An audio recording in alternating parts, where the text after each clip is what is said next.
So,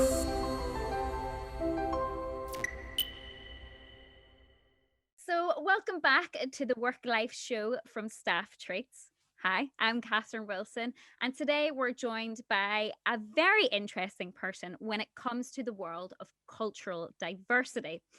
Nadège Minois is joining us today, and she is a cultural diversity coach, also a doctor, and she's done many things in her life. She was originally from France, where she was born and raised, and now she's joining us from her lovely home in Scotland. Is that correct? It is absolutely correct, Catherine. Fantastic. Welcome to the show. Thanks for joining us today. Thank you very much. I'm so glad to be here with you on the show. Fab. Okay, so I've done a little bit of research into your work, and you've worked as a researcher into biology and you've done some project management. So, what do you think at the moment is the most challenging aspect of working in a diverse environment?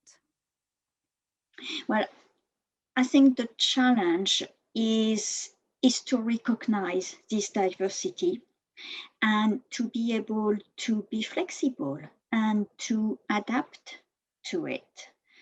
Because it is very easy to think that everybody is like us.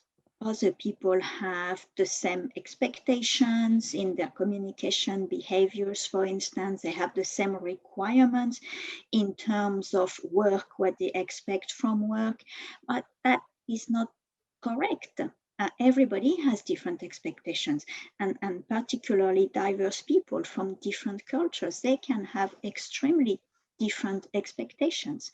And so the challenge is to understand that and adapt to it. From what you've said there, then, do you believe that a lot of companies have maybe failed in their diversity because they've chosen to be ignorant to that culture in the past? Um, yes, it will apply for some of them, yes. And there are some common mistakes that companies make when it comes to diversity. And let's say if I boiled it down to the 5 common mistakes. So one mistake is first that companies do not really understand what diversity can bring them. And we can talk later about the benefits of that, but they just don't see the point of being diverse, what it can bring to them. Then a common mistake also that you can see is that companies think they are diverse when they are not. They think they have people from different cultures and from very diverse backgrounds. But then when they really begin to look at, for instance, the executive team or the boardroom, you actually see that they are rather homogeneous with very little diversity. So that's a mistake that can be made also, thinking you are diverse when you're not. And then the mistake that can follow that is that, okay, we need to be more diverse. So it's becoming more diverse by changing the numbers. So you may promote people from a different cultural background as an executive, and you may hire people from different backgrounds. So you change the numbers. So yes, you become more diverse. But if you don't give your people the knowledge, the tools, the ability to use that diversity in itself, it is just numbers, and it is not good or bad. So that's another mistake they do. And then the next step is that, yes, okay, diversity is important. We are diverse, and we should be doing something about it. But then actually what companies do might be just a bit too superficial, like, 2 hours in a training room to talk about diversity, equality, and inclusion. That's a step. That's a step in the right direction, but that will not be enough. Because then the last mistake I want to touch upon that you need to avoid is not to take diversity widely. Because people will look at that, whether they are your customers, potential customers, partners, suppliers, they will look at where you stand in terms of diversity. And basically, if you don't walk the walk, people will just stop dealing with you eventually. Mhm. That is extremely interesting. So thank you for that. But I have to ask on that subject, so it's more so than companies management, they are seeing this and they're trying, but what would you advise them to do more of to help this cross culture diversity then? Um, so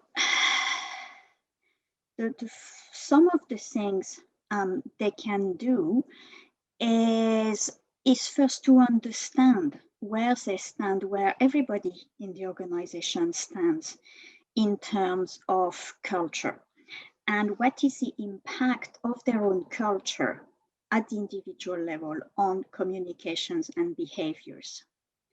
And then to understand that, to understand where the differences are, and then to design strategies and ways of working that will take into account that diversity. So there is this step from self-awareness of your own culture, its impacts, to the awareness of other cultures. And then the step where you understand that and where you use it and you then implement it if in your new ways of working. Mhm. That it sounds so simple, but I can imagine Yeah. there's a lot of companies will struggle with that. Even companies listen, heads and leaders of companies at the moment listening to that, it sounds like a good recipe, but Mm-hmm. for people to put that into the function is that little bit more difficult.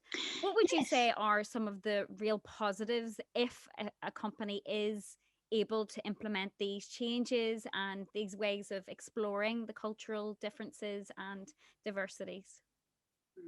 So there are quite a lot of benefits about embracing and using the cultural diversity you have in your organizations.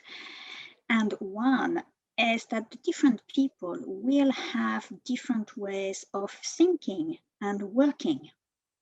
So that will bring more ideas, potentially more innovation, um, and better ideas. Basically, people in your organization, if they work together, they will be able to design better solutions.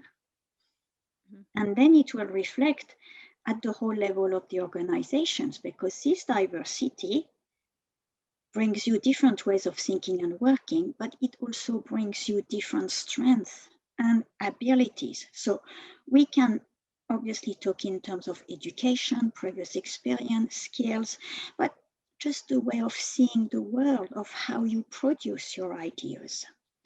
And if you use that properly, and if you match the strengths and abilities of people with the tasks to be done, in a way that it is the people who are good at it, but that are also who are also motivated by that task.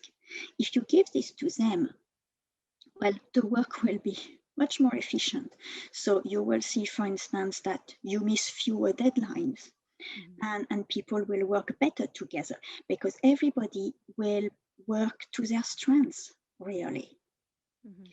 And when you reach that, and when you reach this understanding of each other, of the various cultures, of the advantages, obviously you have better relationships, and you have so better teamwork, more efficient teamwork, and not just within teams, but we also see the kind of silo working in a lot of companies.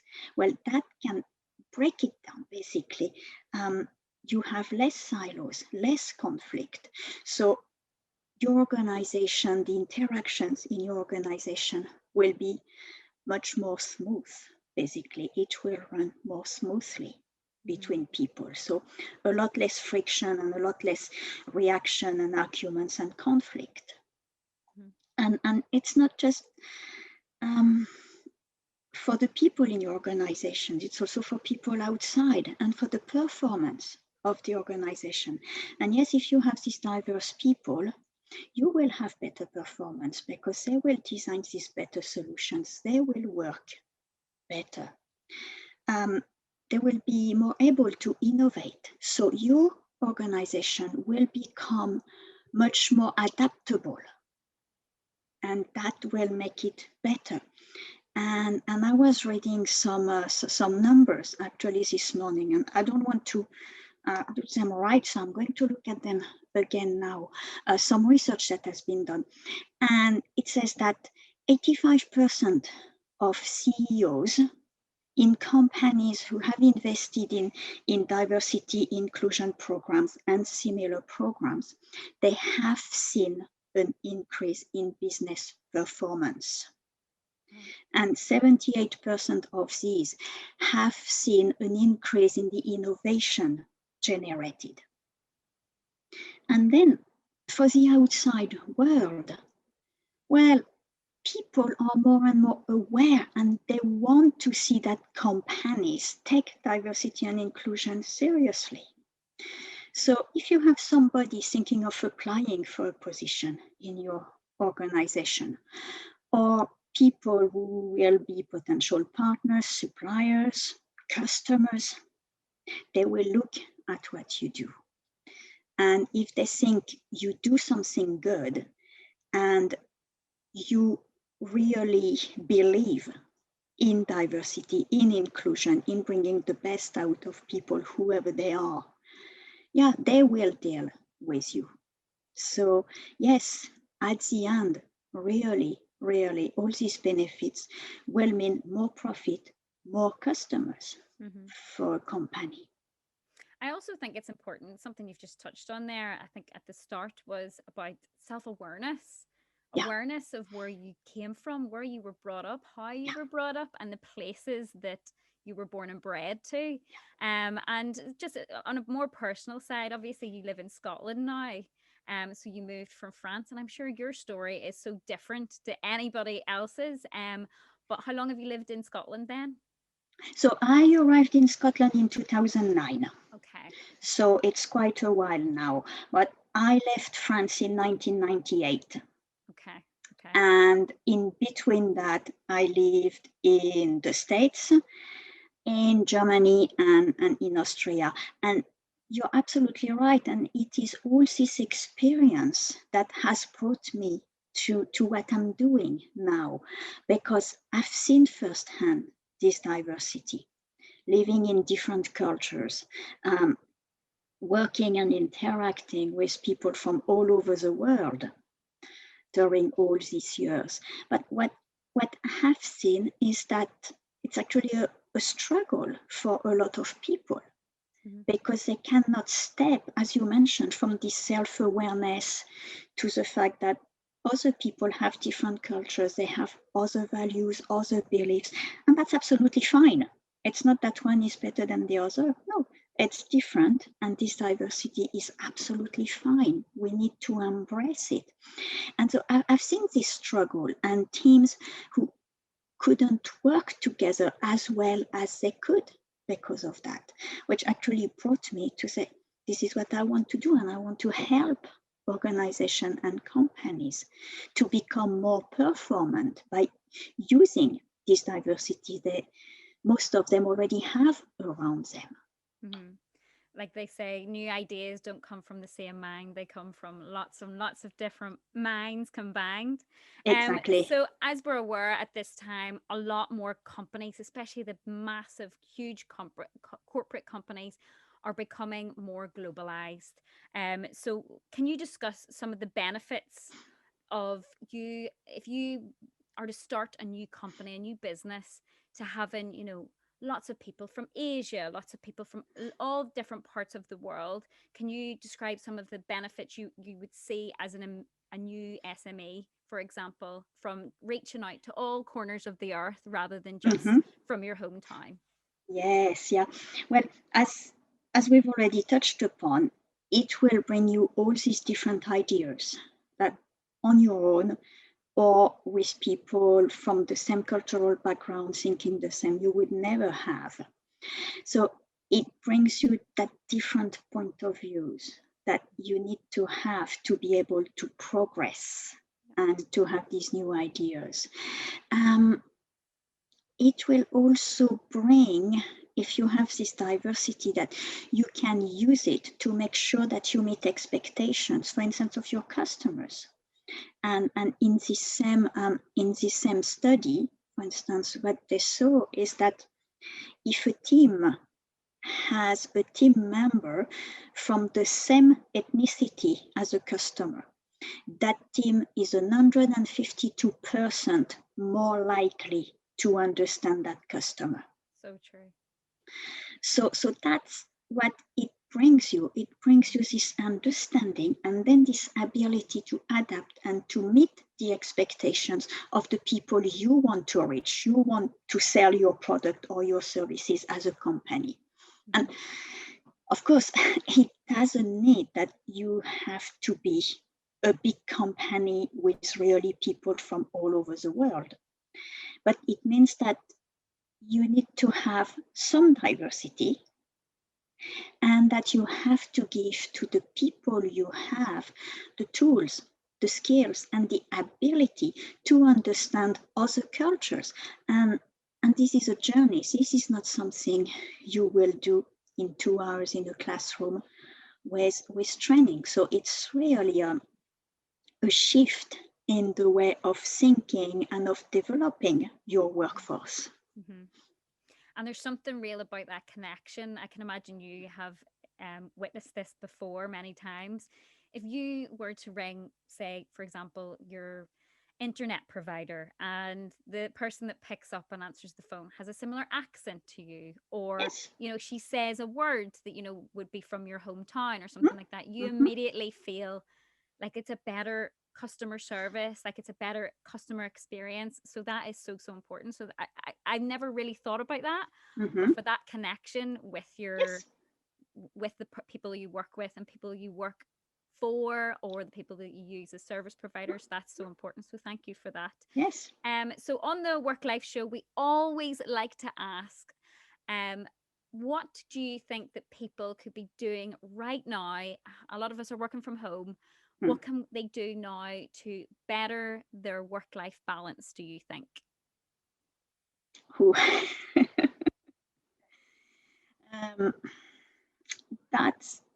That's not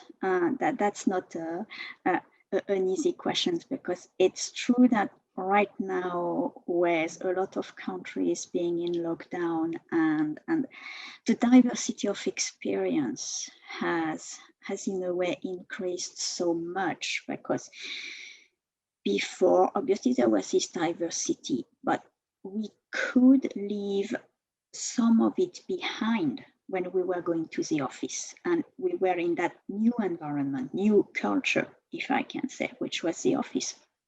That now this distinction it's just not there anymore. And experiences will be very, very, very different. So, for instance, if you take my own experience of here, lockdown, well, I live in a small, quiet village in Scotland. I look through the windows of the house. I see trees and fields. We have a room in the house that the room I'm in now, I could just transform into my office. There's no kids in the house. So you can imagine that these are actually good conditions, basically, to work from home. And I feel I'm really lucky from that point of view. Now imagine you live in a flat in the middle of a big city. You've got several kids. The kids are at home because the schools are closed. Your spouse also works from home, and you may not have different rooms where you can be, and you've got all these pressures now, these different pressures on you at the same time. And obviously it's very difficult to change that. So of course, if you can still have that kind of distinction, at least part of the time between, okay, now I work and I don't want any distractions. And then, okay, now I stop working and I can have distraction. But it's just not really, or it's not always possible. Yeah. And so I think that if we look at it the other way around, what can companies do to help to help their staff with this balance? Well, the first thing again is about awareness. So managers, leaders, they need to be able to know what's going on. Obviously, it's not about telling everything to your manager or something like that. No, but to share some concern and to understand that people face different responsibilities, and so to be aware of that, to be probably more available for people, and maybe try to set up some kind of informal time with your team members, just to have a little chat, because we've seen that obviously something that has gone really, really, really worse is mental health issues. So, being aware of that, try to be close to people. Companies could offer some counseling or other methods to help people who feel that they have mental health issues.